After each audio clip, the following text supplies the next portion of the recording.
Assalamualaikum warahmatullahi wabarakatuh dan selamat sore. Perkenalkan, nama saya Aswamarin Fadila dengan NIM G701211034 dari kelas A. Nah, pada kesempatan kali ini saya akan menyampaikan sedikit tentang review beberapa artikel yang telah diterbitkan sebelumnya mengenai bagaimana pengaruh perilaku minum obat dan kualitas hidup pasien TB paru, di mana tuberkulosis sendiri merupakan penyakit mematikan atau penyakit menular mematikan di dunia, sehingga perlu dikaji mengenai tentang perilaku minum obat ataupun kepatuhan minum obat terhadap kualitas hidup pasien tuberkulosis, di mana kepatuhan terhadap terapi TBC sangat penting dalam mencapai hasil pengobatan yang sukses dan kualitas hidup yang baik, mengendalikan penyebaran dan mencegah perkembangan resistensi obat TBC itu sendiri. Di mana untuk keberhasilan pengobatan sendiri TBC ini sangat penting, erat kaitannya dengan perilaku minum obat pasien. Kualitas hidup pasien TBC berdasarkan aspek kepatuhan minum obat ini, apabila kepatuhan minum obatnya tinggi maka akan mengalami kualitas hidup dan dengan kategori baik, di mana untuk perilaku minum obat yang baik sangat penting dalam mengobati TB, sehingga pasien yang patuh terhadap rencana pengobatan dapat menjadi faktor yang sangat penting untuk meningkatkan ketercapaian dan kualitas hidup pasien tuberkulosis.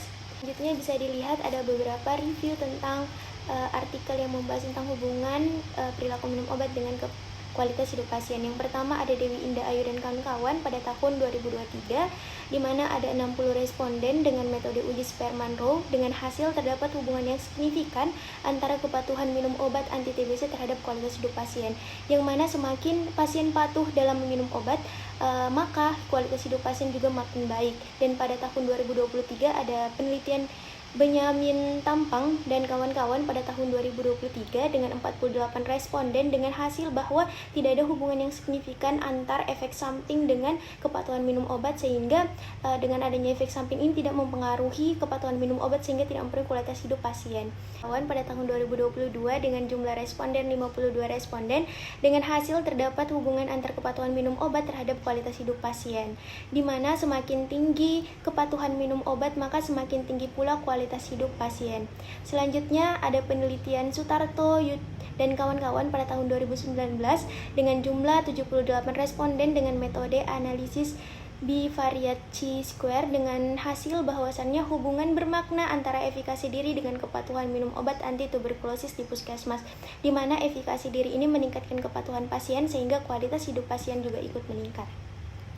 Selanjutnya penelitian kelima ada Nindi Elvira pada tahun 2019 dengan jumlah 31 responden dengan uji Pfizer, di mana diperoleh hasil tidak ada hubungan motivasi diri terhadap kepatuhan minum obat anti tuberkulosis. Dan selanjutnya yang keenam ada penelitian dari Ziki Ramadhani dan kawan-kawan pada tahun 2021, di mana terdapat 75 responden dengan hasil bahwa pada penelitian pertama terdapat data presentasi kepatuhan minum obat yang tinggi tidak mempengaruhi kualitas hidup dalam hal kesehatan fisik, tetapi mempengaruhi dalam hal kesehatan psikologis.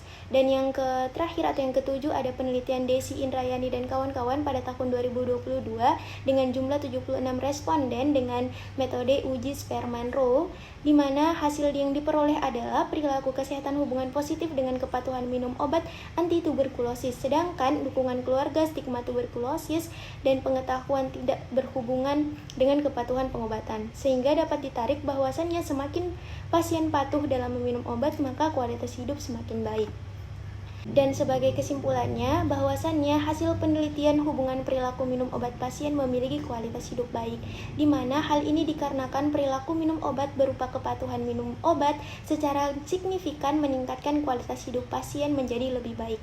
Pada kategori ini merasakan efek dari pengobatan yang dijalani, yaitu semakin membaiknya kesehatan yang dirasakan. Hubungan perilaku minum obat dengan kualitas hidup pasien TB ini memiliki arah yang positif, yaitu semakin tinggi tingkat kepatuhan minum obat pasien TB maka akan semakin meningkatkan kualitas hidup pasien TB menjadi lebih baik lagi. Misalnya kualitas hidup yang baik ini berupa kesembuhan ataupun tidak adanya efek-efek pengobatan yang merugikan dari pasien tuberkulosis ini, sehingga dapat menjalankan aktivitas-aktivitasnya lagi seperti semula. Ya, saya kira itu saja presentasi dari saya. Saya akhiri dengan ucapan wabillahi taufiq wal hidayah. Wassalamualaikum warahmatullahi wabarakatuh.